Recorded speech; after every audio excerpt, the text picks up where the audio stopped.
Kala Bryce was hauling 72 tons of agricultural catalyzer through the Sarith corridor when the signal bled across her comms band.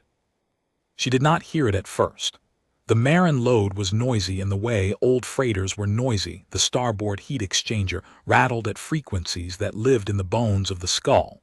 The cargo frame groaned whenever the inertial dampener hiccuped, and the environmental recycler had developed a whistle 3 weeks ago that sounded like someone breathing through a broken reed. Kala had learned to sleep through all of it. She had learned to eat through all of it. She had not yet learned to ignore the red flicker on the comms panel that meant an emergency signal had been flagged by the ship's automated monitoring system. She set down her coffee, real earth grown, vacuum sealed, one of 8 cans she allowed herself per run, and pulled up the alert. It was not on her frequency. The signal was narrowband, compressed, encrypted with a cipher suite her system did not recognize.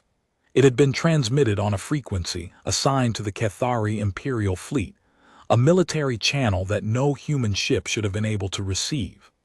But the Marin Load's comms array was a rebuilt salvage unit that Kala had purchased at auction on Phobos Station 6 years ago.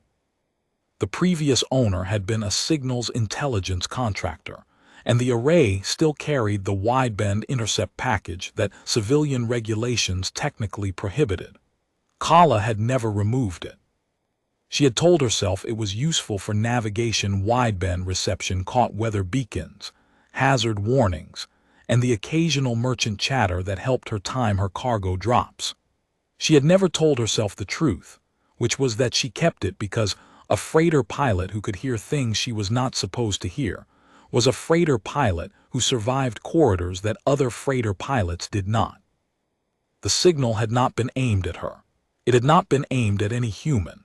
The originating vector showed it beamed toward the Cathari Imperial Relay Network, a high-power burst aimed at a military node designated KIF-7 Reach Command, bearing 42 by 116, roughly 9 light towers from her current position.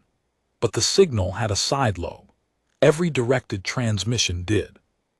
The mathematics of wave propagation guaranteed it, a fraction of the energy spilling laterally from the main beam, too weak for the intended recipient to notice, but strong enough for a wideband intercept array at close range to catch. The Marin load was at close range. Kala was transiting a shortcut through the trailing edge of the Sarith debris field, a route she used to shave 4 hours off the standard corridor run, and her shortcut had placed her within 11 light minutes of the signal source. The sidelobe had washed across her array like a ripple crossing a pond. She decrypted it in 9 minutes. The Cathari cipher was a rotating key system that her salvaged array's built-in cracking module had been designed to handle. She did not feel guilty about this. She was a freighter pilot in contested space, and knowing what was happening around her was not espionage, it was self-preservation. The message was a distress call. KETHARI, Imperial Vessel Sorrows Reach, Crest Commander VAELLKOSSANTAR, declaring sovereignty emergency, attacked by unidentified raiders, at bearing 38 by 119 hull breaches ONDECKS 4 through 7 reactor containment, failing 63 crew, surviving request immediate fleet response, KIF-7 Reach Command acknowledged. Kala read it twice. She pulled up the navigation chart, bearing 38 by 119. That was inside the Sarith debris field, deep inside, in the tangled mess of shattered asteroid fragments and dead relay stations that made the field a navigational hazard and a smuggler's paradise. The distress call's origin was 22 minutes away at the Marin load's best speed. KIF-7 Reach Command was 9 light hours away. Even at the speed of the transmission, the signal would not reach the Cathari fleet for 9 hours. The fleet's response time after that mobilization, transit, arrival would be measured in days, not hours. Whatever was happening to the Sorrow's Reach, the Cathari Imperial Fleet would not arrive in time to see it. Kala looked at the comms panel. She looked at the navigation chart. She looked at the cargo manifest displayed on the secondary screen: 72 tons of agricultural catalyzer bound for the colony on Vesper 3, due in 31 hours, penalty clause in the contract for late delivery. She was a 44-year-old freighter pilot who hauled cargo through corridors that paid just well enough to keep the ship running. She had no obligation to respond to a Qatari military distress call intercepted by accident on equipment she was not supposed to have. She had 63 reasons to go anyway. Kala opened a channel that she kept off the commercial logs, a frequency she had set up years ago for situations that did not fit neatly into the categories of legal and illegal, a frequency that lived in the gray zone where survival lived. Marin load altering course to bearing 38 by 119, responding to intercepted distress signal, ETA 22 minutes. She did not transmit the message to anyone. She recorded it in her personal log and sealed it. Then she brought the Marin load around and pushed the engines to the red line. The Sarith debris field was not a place that rewarded speed. Kala threaded the Marin load through corridors of tumbling rock and shattered metal, her hands steady on the manual controls, her eyes locked on the collision avoidance display that painted the debris in orange and red. The freighter was not built for this kind of flying. She was 230 meters of cargo frame and engine block, with the maneuverability of a brick in water, and every course correction sent vibrations through the hull that made the agricultural catalyzer shift in its containment racks. Kala heard the cargo groaning behind her. She ignored it. At 12 minutes in, her sensors picked up weapon signatures. They were faint, the debris field scattered and attenuated the readings, but they were unmistakable. Directed energy weapons, ship-to-ship caliber, firing in irregular bursts. Someone was shooting at something. At 15 minutes, she picked up the Sorrow's reach on passive sensors. The Qatari cruiser was a wreck in progress. She could see it on the display as a cluster of returns: the main hull, 2 detached hull sections tumbling away, and a scatter of smaller contacts that might have been escape pods or might have been debris. The ship was rolling, a slow, sick rotation that meant the attitude control was dead or dying. Fires burned along the port side, visible as thermal spikes on the infrared overlay. The reactor signature was unstable, flickering between output levels that no healthy reactor would tolerate. Around the Sorrow's reach, 3 smaller contacts moved in predatory arcs. Raiders. Kala had seen the type before: fast attack craft, usually stripped-down corvettes or converted patrol boats, crewed by the kind of people who hunted damaged ships in debris fields the way wolves hunted injured deer. They were circling the Qatari cruiser, firing at intervals not enough to destroy the ship outright, but enough to keep the crew pinned, to prevent repairs, to wait for the reactor to fail or the hull to give way so they could move in and strip the wreck. Kala felt something settle in her chest, the particular weight of a decision that had already been made but not yet spoken aloud. She opened the weapons locker. The Marin load was listed in the commercial registry as an unarmed cargo freighter. This was technically accurate in the same way that a house with a loaded shotgun under the bed was technically a residence. The ship carried no weapons on its registered hardpoints. What it carried, behind a false bulkhead in the port cargo bay, was a military surplus point defense turret that Kala had purchased from a decommissioned Terran patrol cutter. 2 racks of short-range kinetic interceptors that a Marine quartermaster had sold her at cost, because he owed her for a cargo run that had saved his unit's supply chain during the Vesper 3 crisis, and a forward-mounted magnetic accelerator that she had built herself from a salvaged mining drill. A set of industrial-grade capacitor banks, and a guidance system she had written in her bunk over the course of 3 months. None of this was legal, all of it worked. She powered up the point defense turret first. The turret's targeting system came online with a hum that was different from the ship's usual noises, a clean, purposeful hum, the sound of something built for a single function executing that function. Then the interceptor racks, which clicked into ready status with the mechanical precision of hardware that had been maintained religiously despite its unofficial status. Then the magnetic accelerator, which drew power from the capacitor banks and made the lights on the bridge dim for 2 seconds before the ship's power management system adjusted. Kala was not a soldier. She was a freighter pilot who had been flying contested corridors long enough to understand that the line between cargo hauler and combatant was drawn by circumstance, not by registry classification. At 18 minutes, she was close enough to get a clear picture. The Sorrow's reach was worse than the sensors had suggested. The Cathari cruiser was a mid-size warship, maybe 160 meters, and she was dying. Hull breaches gaped along decks 4 through 7, exactly as the distress call had reported.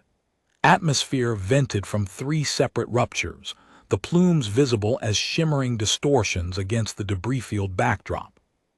The ship's weapons were offline. Kala could see the turret housings, blackened and twisted, stripped by precision fire from the raiders who had known exactly where to hit to defang the warship before it could fight back. The 3 raiders orbited like patient scavengers. They were smaller than the Sorrow's reach, each maybe 60 meters, lean and fast, their hulls painted in the mottled gray that debris field raiders favored for camouflage. They were firing methodically at the Cathari ship's remaining systems, the communications array, the sensor mast, the docking ports. They were blinding the warship, deafening it, sealing it shut. Kala brought the Marin load out of the debris corridor and into the engagement space at full speed. The freighter's collision alarm screamed. The system interpreted the 3 raider contacts as navigational hazards, which was not technically wrong. Kala silenced it. She had been silencing alarms on this ship for 19 years. She knew the difference between a warning she needed and a warning that would only slow her down. She did not hail the raiders. She did not broadcast a warning. She did not identify herself. In 19 years of flying corridors where the law was a theoretical construct enforced by ships that were usually somewhere else, Kala had learned the difference between people who could be talked to and people who could not. People who attacked crippled warships and waited for their crews to die were people who had made their choice about the kind of universe they wanted to live in. Kala was making hers. The magnetic accelerator's capacitor banks whined to full charge. The targeting display painted the lead raider in amber. The solution was not military grade, it was Kala grade, built on 19 years of eyeballing debris field hazards at speed. She fired. The slug crossed the distance in less than a second, a 20-kilogram tungsten penetrator moving at 4 kilometers per second. It hit the raider's aft quarter instead of the engine block. Close enough. The drive section ruptured, spilling superheated plasma into the debris field, and the ship began to tumble. The other 2 raiders broke their orbits instantly. They had not expected a second combatant. They had certainly not expected a freighter. Kala fired the point defense turret in a sustained burst, walking the fire across the second raider's hull as it turned to face her.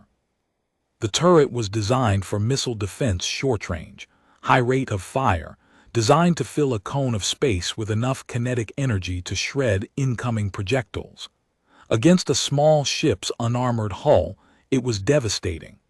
The second raider's port side came apart in a spray of structural members and compartment fragments.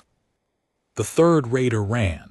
It lit its engines and dove into the debris field, accelerating hard on a vector that would take it deep into the tangled interior. Kala tracked it for 30 seconds, long enough to confirm it was not circling back, and let it go. She was not here to chase raiders. She was not a warship. She was a freighter pilot who happened to be armed, and the distinction mattered because it was the difference between someone who hunted and someone who protected. She knew which one she was. She brought the Marin load alongside the Sorrow's reach. The Cathari cruiser's hull was a landscape of damaged, blackened armor plates, twisted structural ribs, the dark mouths of hull breaches where atmosphere had already escaped and sealed. The ship was still rolling, but slower now, as though the act of someone arriving had given the vessel permission to stop fighting quite so hard against its own destruction. Kala activated the docking system and extended the emergency grapple, a heavy-duty magnetic clamp designed for cargo pod recovery, repurposed today for something the manufacturer had not intended. The clamp locked onto the Cathari cruiser's hull with a resonant thud that traveled through both ships.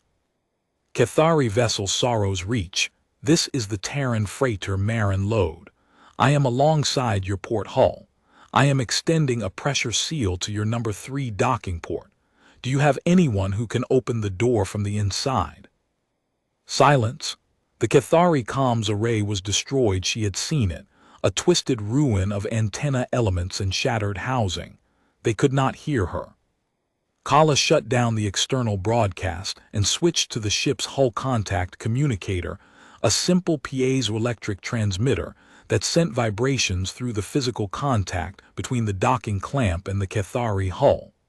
Old technology, reliable technology, the kind of technology that worked when everything else was broken.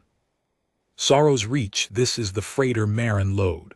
I am on your hull. Respond by hull contact if you can hear me. 3 taps, the universal emergency response. Someone was alive in there and they could hear the vibrations through the metal. I am sealing a pressure bridge to your number 3 docking port. I need you to open the port from your side. Tap twice for yes. 2 taps. Kala deployed the pressure bridge, an accordion-style flexible tunnel that she carried for cargo transfers in hard dock situations. It was not designed for emergency rescue. It was designed for moving crates of agricultural catalyzer between ships in orbit. Today it would move people. The pressure bridge sealed against the Cathari hull. The atmospheric indicators on Kala's end turned green. The seal was good. She equalized pressure and waited. The docking port opened from the inside. The first thing that came through was smoke, acrid, chemical, the kind of smoke that came from burning insulation and melting conduit sheathing. The second thing was a Cathari officer. He was taller than Kala by a full head and a half, with dark slate blue skin, a crest of rigid cartilage that ran from his forehead to the back of his skull, and eyes that were the color of old brass. His uniform was torn across the left shoulder, and the skin beneath it was burned, a raw, wet burn that spoke of superheated gas.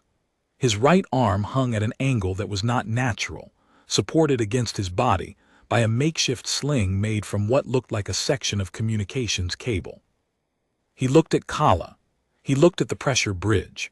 He looked at the Marin Lode's cargo bay beyond the bridge, the agricultural catalyzer in its racks, the tool bins along the walls, the worn deck plates, the coffee can sitting on the edge of the operations console. "You are a freighter," he said.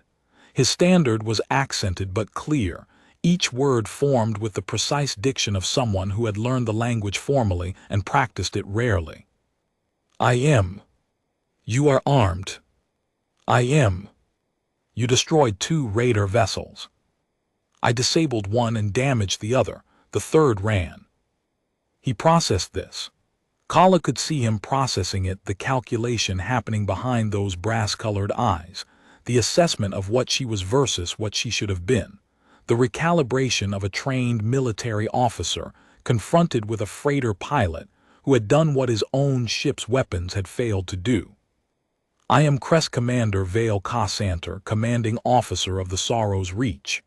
His voice was steady, but the steadiness cost him something. She could hear the effort in it, the conscious suppression of pain and exhaustion. "My ship is dying. I have 63 surviving crew, 11 of them critically wounded. Our reactor containment is failing. We have approximately 4 hours before containment loss makes the engineering section uninhabitable, and 6 hours before the reactor itself becomes an active threat to anyone within 3 kilometers. Kala did the arithmetic. The Marin Lode could hold maybe 40 people in the cargo bay if she moved the catalyzer.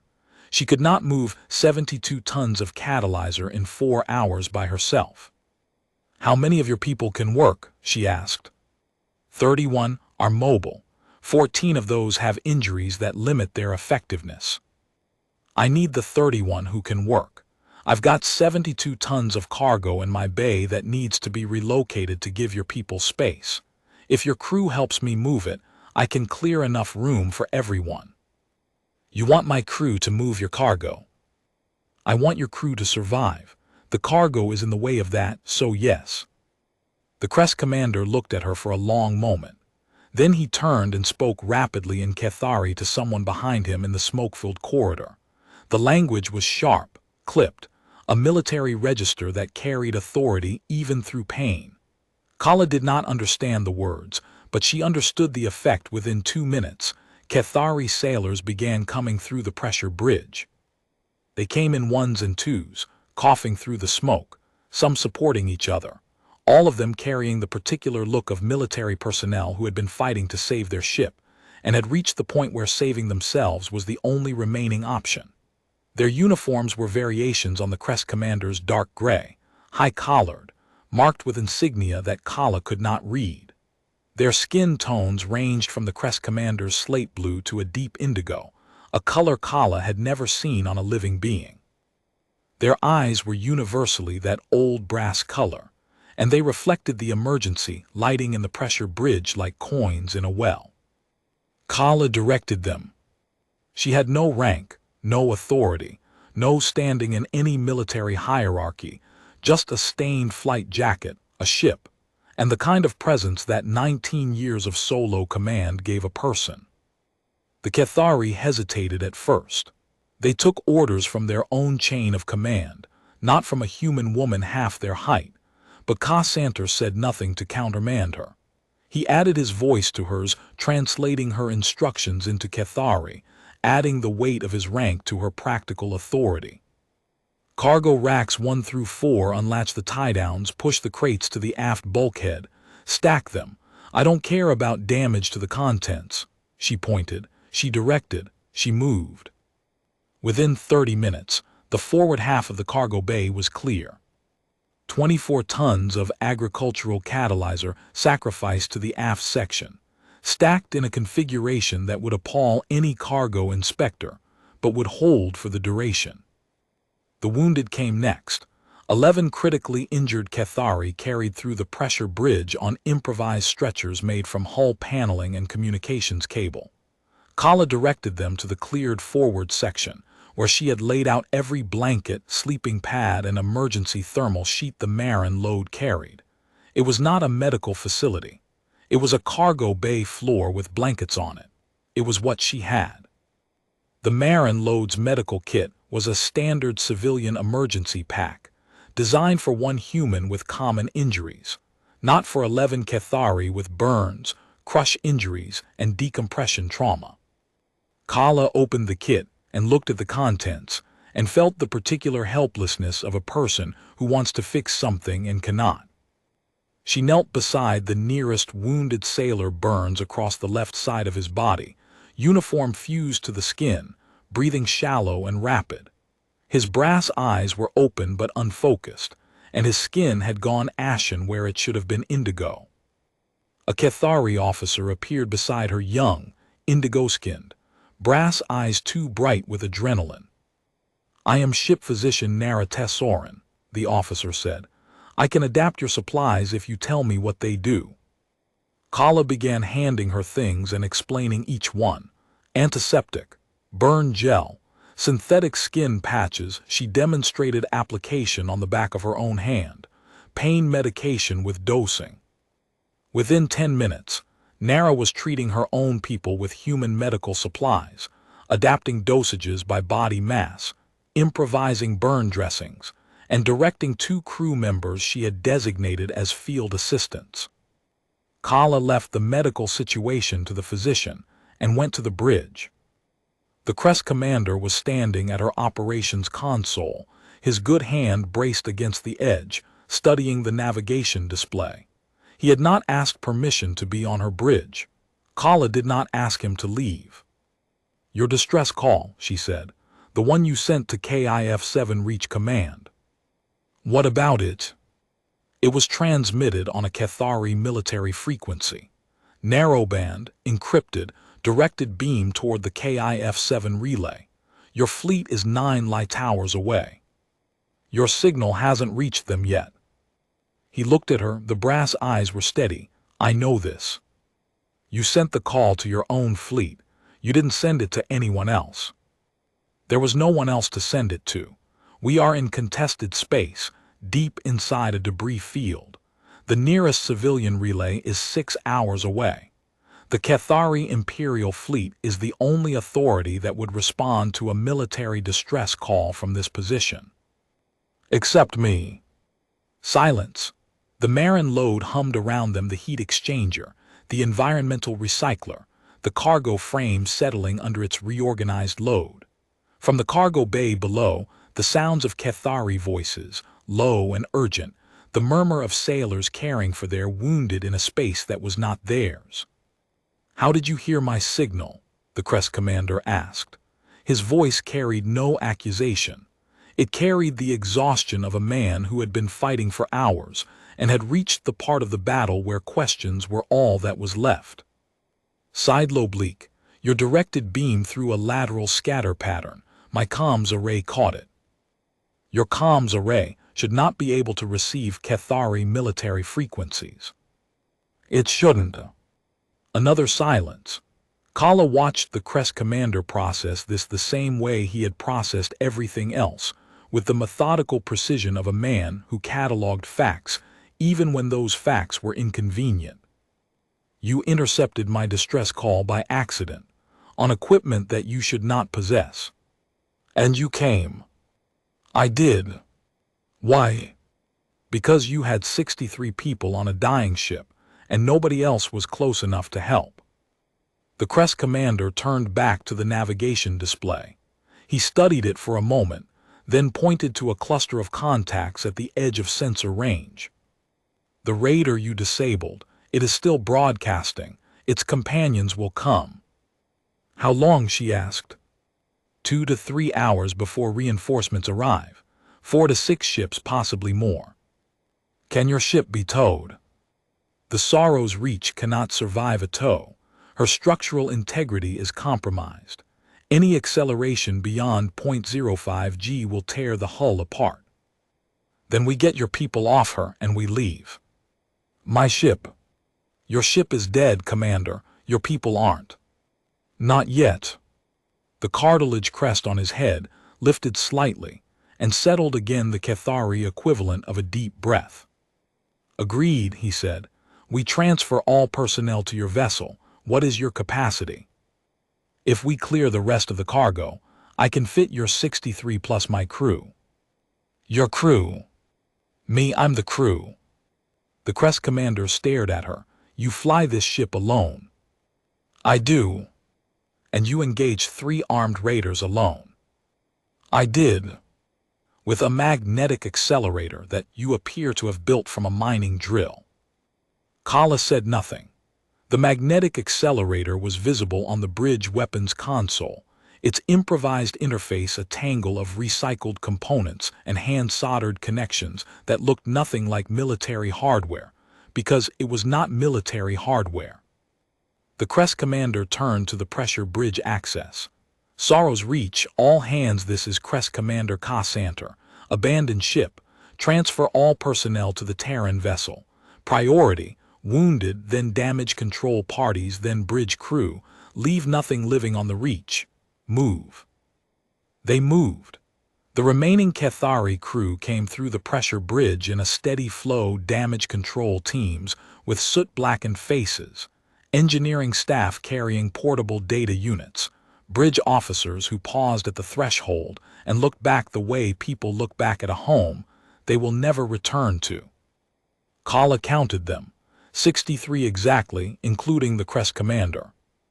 The last Cathari through the bridge was a young sailor, barely more than a child, Kala thought, though she was not sure how Cathari aging mapped to human standards. He was carrying a ship's pennant, a long strip of dark fabric with the Sorrow's Reach emblem embroidered in silver thread. He held it against his chest the way someone held something precious, and his brass eyes were wet. Kala sealed the pressure bridge and detached from the Sorrow's reach.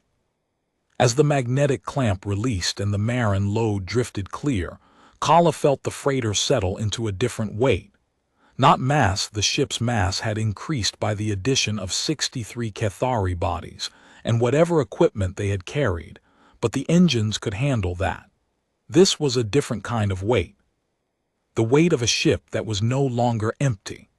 The weight of responsibility that she had not carried since her co-pilot, Marcos, had taken a dock job on Ceres 7 years ago and left her to fly the corridors alone. The cargo bay was full. 63 Cathari in a space designed for freight, the wounded on blankets in the forward section, the ship physician moving among them with Kala's medical supplies. The air smelled like smoke and the sharp ozone of Cathari biology.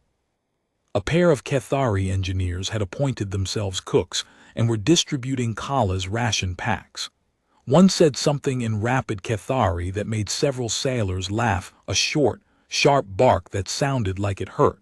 The way laughter hurts when it comes from a place that has been holding something else.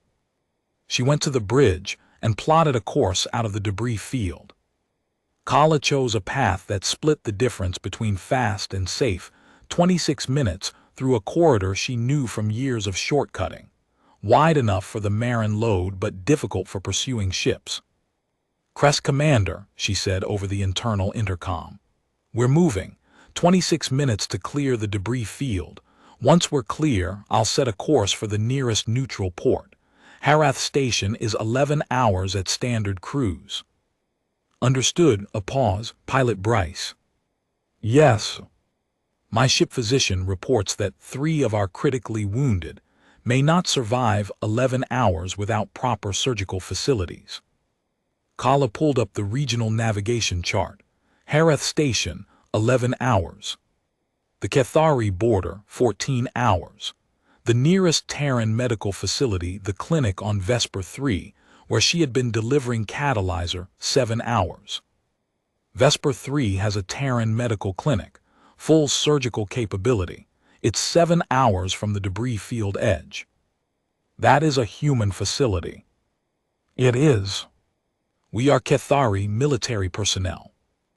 You are wounded military personnel on a ship with no medical bay. The Vesper 3 clinic treats anyone who walks through the door or is carried through it. The Crest Commander was silent for 5 seconds. Kala counted them. "Vesper 3, he said. The word came out like an order given to himself, the acceptance of a reality he had not planned for.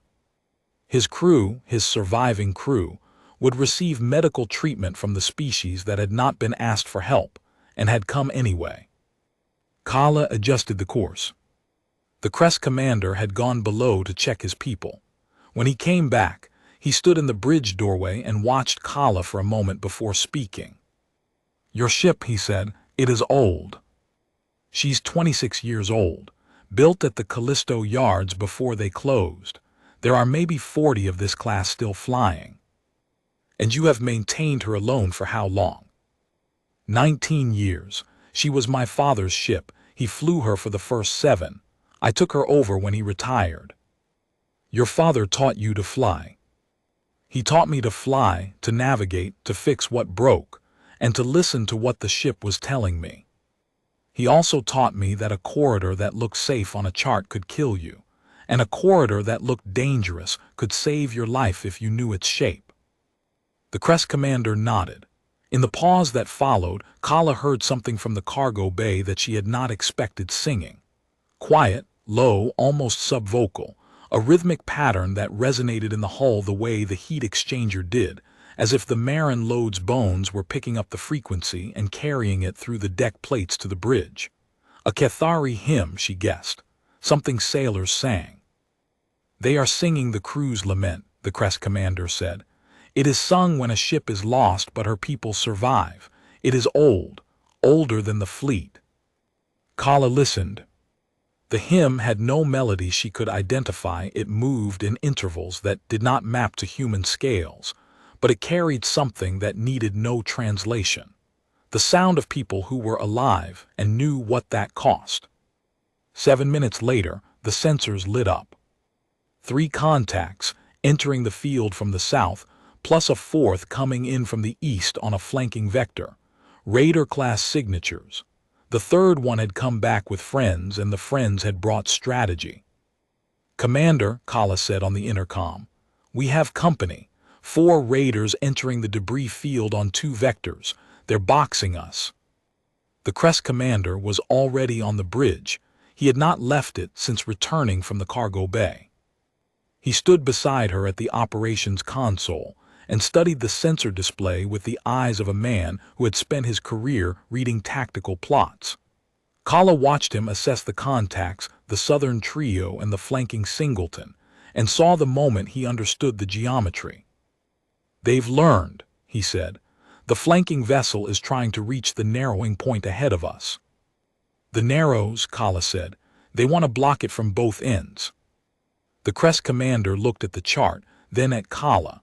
"Can we reach the narrows before the flanking vessel does?" Kala ran the calculation. The flanking raider would reach the narrows 12 minutes before the Marin load could get there. If it reached the north exit first, they would be caught in the canyon with enemies on both ends. "Not on this heading, but there's a secondary passage tighter, 200 meters wide, exits north of the main narrows by 3 kilometers. I've flown it twice. The flanking raider won't know it's there unless they've mapped this field as thoroughly as I have." "Have they?" Raiders who hunted the Sorrows Reach know these corridors well, but the entry is behind a tumbling fragment that only clears the opening every 47 seconds. I've timed it. "You've timed the rotation of a tumbling asteroid fragment." "I've flown this field for 19 years. You learn the furniture." Kala pushed the engines.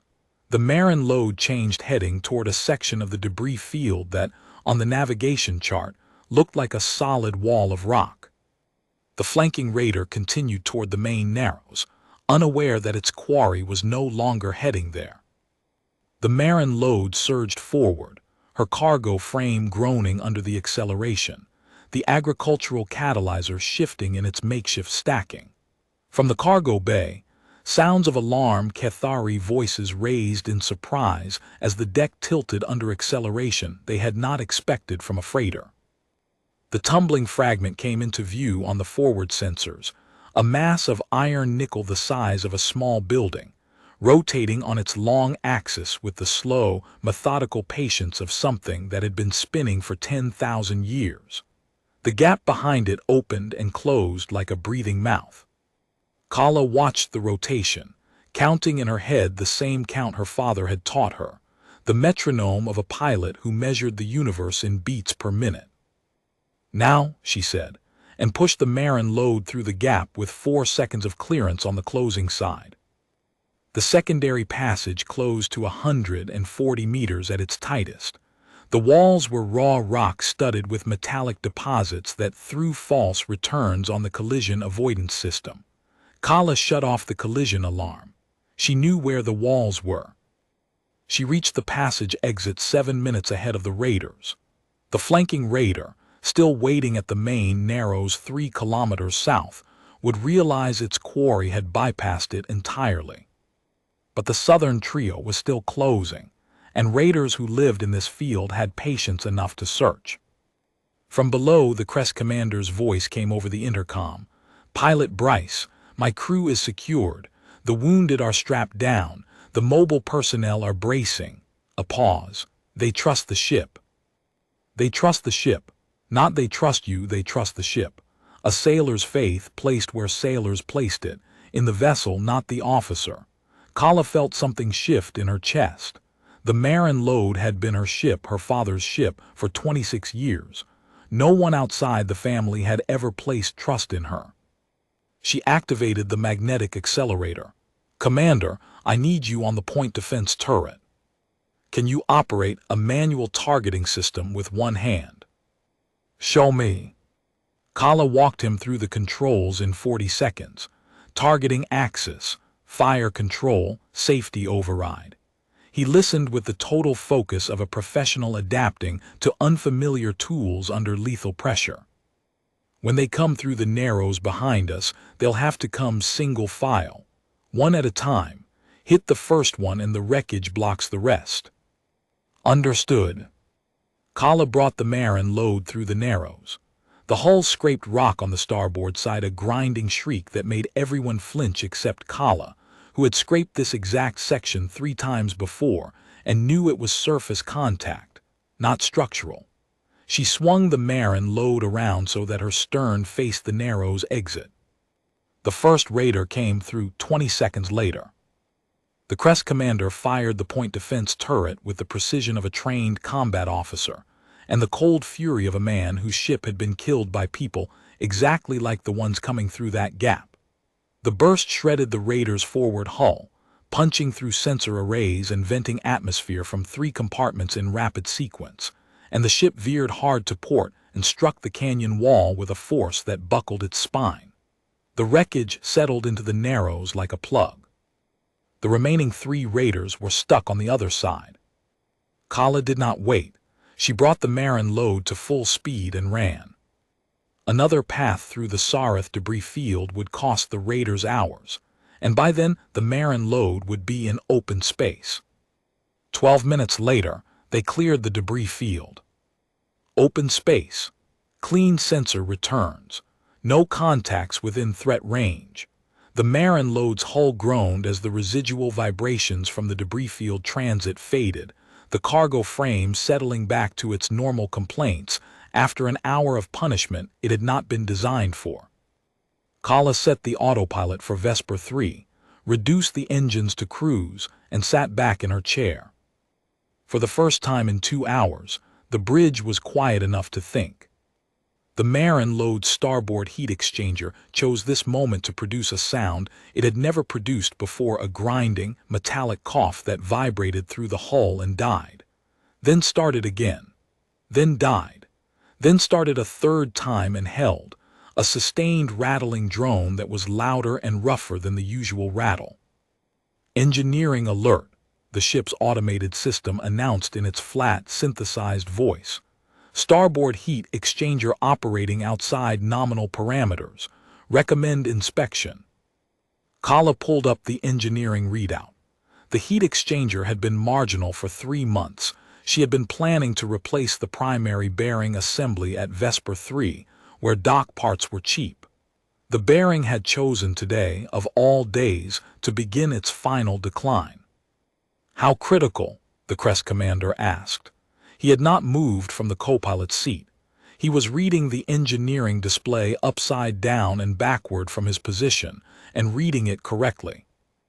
Not immediately. The heat exchanger manages thermal load from the main drive. If it fails completely, I lose 40% of my engine output. We'd still reach Vesper 3, but it would take 12 hours instead of 7. You're critically wounded, do not have 12 hours. I know. Kala went below. The access panel was in the portside utility corridor, behind deck plating that required a specific wrench from a specific pocket of a specific tool. Role her father had taught her that a freighter pilot who could not find her tools in the dark was a freighter pilot who would die in the dark. She dropped into the service crawl. The primary bearing was the problem metal-on-metal shriek, lubricant reservoir run dry. She had replacement lubricant and a temporary bearing shim she had fabricated 6 weeks ago in anticipation of exactly this failure. She was halfway through the repair when she heard footsteps on the deck above her. Cathari footsteps, heavier than human, with a different cadence. A face appeared in the access hatch. Indigo skin, brass eyes, soot stains across the forehead. A Cathari engineer, one of the Sorrow's Reach damage control team. He looked at Kala, looked at the heat exchanger, looked at the bearing housing she was working on, and said a single word in accented standard. Help. Kala considered this for half a second. Do you know rotary bearings? I maintained 312 rotary bearings on the Sorrow's Reach. Different alloy, same principle. Hand me the shim from the deck beside you, the curved piece of metal. The engineer dropped into the crawl space beside her. His name, she learned in the next 14 minutes, was Torek Kesvanel, and he was the Sorrow's Reach chief machinist, and he had hands that were larger than hers but moved with a precision that came from years of working in spaces that were not designed for hands his size. He held the bearing housing steady while Kala seated the shim, applied lubricant, and torqued the retaining bolts. They worked in the shorthand of mechanics. Hold this. More pressure. That seeded a language that required no cultural translation because it was older than either species' time in space. When they finished, the heat exchanger's rattle dropped from a grinding scream to its normal, familiar, almost comforting vibration. Your ship is like ours was, Torek said, wiping his hands on a rag that Kala had given him. Old, held together by maintenance and stubbornness. That's the nicest thing anyone has said about the Marin load in years. Torek almost smiled. On a Cathari face, the expression was subtle, a slight widening of the brass eyes, a barely perceptible lift at the corners of the thin mouth. But it was there. Kala climbed back to the bridge, flexing fingers that ached from the retaining bolts. The engineering readout showed the heat exchanger operating within parameters not optimal, not factory spec, but within the margins that mattered. The temporary shim would hold for weeks if she nursed it. She only needed it to hold for 7 hours. 7 hours to Vesper 3. The course was set. The engines hummed. The Crest commander stood beside her chair. He was looking at the sensor display, watching the debris field recede, watching the point where the Sorrow's Reach would soon become a reactor event that no one would witness. Your distress call, Kala said quietly. The one you sent to your fleet, it still hasn't reached them. No, it won't arrive for another 7 hours. They'll send ships. They will. They will arrive to find debris and a reactor signature. They will conclude the Sorrow's Reach was lost with all hands. Unless you send an update. He looked at her. On what frequency? My communications array is gone. Your array transmits on human bands. The Cathari Imperial Fleet does not monitor human bands. They do now. Kala pulled up her comms panel and showed him. The wideband intercept array, the illegal, technically prohibited, signal intelligence contractor salvage unit that had caught his sidelobe leak in the first place. It could receive Cathari military frequencies. It could also transmit on them. I can send a message on your fleet's frequency. Your cipher, your format, your authentication codes. They'll know it's from you. The Crest commander looked at the comms array. He looked at Kala. He looked at the array again. You can transmit on Cathari military frequencies. I can. From a civilian freighter. From this civilian freighter, yes. This is illegal, yes. So is the magnetic accelerator, the point defense turret, and the interceptor racks. Commander, I stopped worrying about what was legal when I turned my ship toward your distress signal. The Crest commander sat down in the co-pilot's seat, a chair that had not been occupied in 4 years. He sat carefully, favoring his broken arm, and the chair creaked under his weight. Pilot Bryce, I would like to compose a message to my fleet. Go ahead. I'll handle the transmission. He dictated the message while Kala entered the Cathari cipher parameters he provided. The message was brief, military in its economy. Crest Commander KOSSANTAR, Sorrow's Reach. Ship lost. All 63 crew surviving. Evacuated to Terran civilian vessel MAREN load. Pilot KALABRYCE. En route to human medical facility Vesper 3. Critical wounded require surgical intervention. Request fleet liaise with Terran authorities at Vesper 3. 3 Raider VSSELS neutralized in engagement. Note: distress signal received by Terran vessel via Sidelobe intercept. Terran pilot responded on her own authority. KOSSANTAR sends. Kala transmitted it. The signal lanced out across the void toward KIF-7 Reach Command, 9 hours ahead of the original distress call's arrival, carrying the news that the Sorrow's Reach was gone but her crew was alive. The Crest commander leaned back in the co-pilot's chair. Somewhere below, his crew was alive, wounded, displaced, packed among crates of agricultural catalyzer on a human freighter, but alive. Pilot Bryce. Commander. Your cargo, the agricultural catalyzer. You will miss your delivery deadline. I will. There is a penalty clause. There is. I will ensure that the Cathari Imperial Fleet reimburses you for any financial loss incurred by this diversion. I didn't come for the money, Commander. I know, that is precisely why it will be paid. They sat in silence. The Marin load hummed around them, the heat exchanger, the recycler, the cargo frame. All familiar sounds, but they no longer meant solitude. After an hour, the ship physician came to the bridge. Pilot Bryce, your medical supplies are exhausted. I have stabilized the critical patients, but 3 require surgery within the next 4 hours. The burn gel and the synthetic patches are performing beyond my expectations for xenobiological application. Human medicine appears to be less species-specific than our training suggested. How are the non-critical wounded? Resting. Your cargo bay is not comfortable, but your people have given us everything you have. Every blanket, every thermal sheet, and 2 of my junior officers have discovered they like your coffee. Kala almost smiled. Coffee is for everyone. Pilot Bryce, you heard a signal you were never meant to hear and you came. That is what makes it matter. Nara returned to the cargo bay. The hours passed.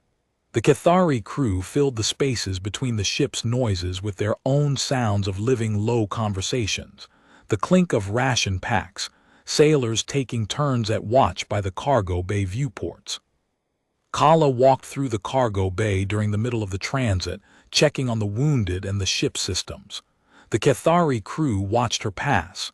The initial wariness had given way to something quieter, recognition. The young sailor with the ship's pennant was sitting against the port bulkhead, the fabric spread across his knees. He was tracing the Sorrow's Reach emblem with one finger, a stylized wave crest in silver and dark blue. His brass eyes were dry now, his jaw set in the way of young people who have decided to be older than they are. He looked up as Kala passed and inclined his head. Kala nodded back. At the 4-hour mark, 2 things happened. The first was that Torek Kesvanel appeared on the bridge with an improvised toolkit. Without asking permission, he opened the recycler's access panel, identified the misaligned intake valve that had been producing the whistle for 3 weeks, adjusted it with a Cathari torque tool, and closed the panel. The whistle stopped. The bridge was quieter than it had been in 3 weeks. You fixed it, she said. Misaligned intake valve. Standard maintenance. Torek paused.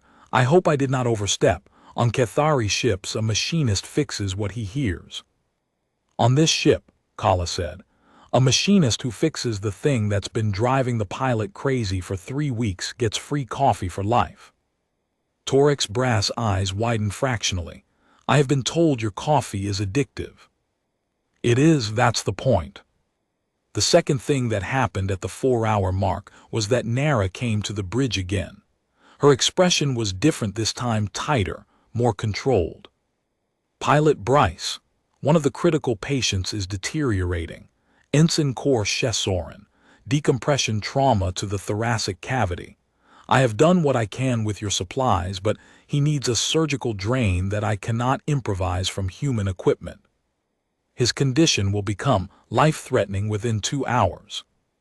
We're 3 hours from Vesper 3. I know.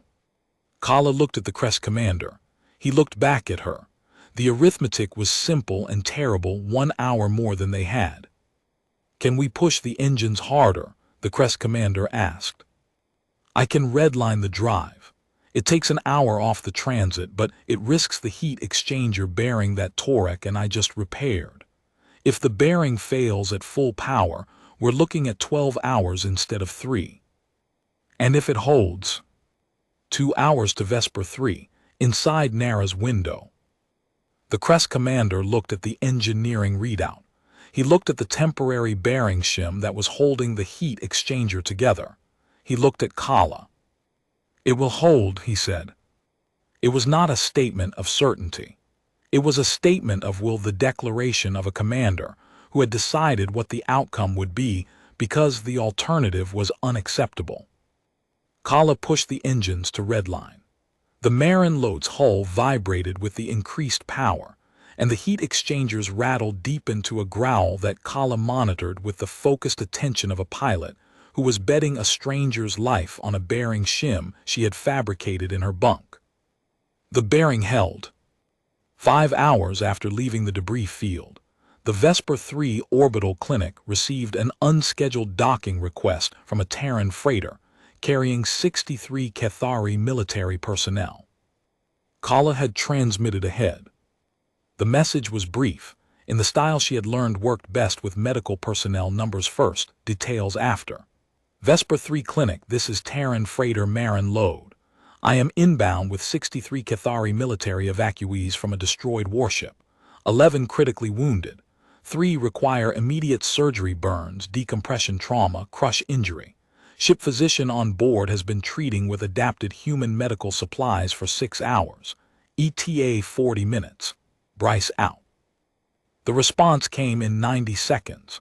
The clinic administrator, a retired Navy nurse named Demetrios Park, had a voice that sounded like someone who had spent 30 years dealing with situations that other people considered emergencies, and he considered scheduling problems.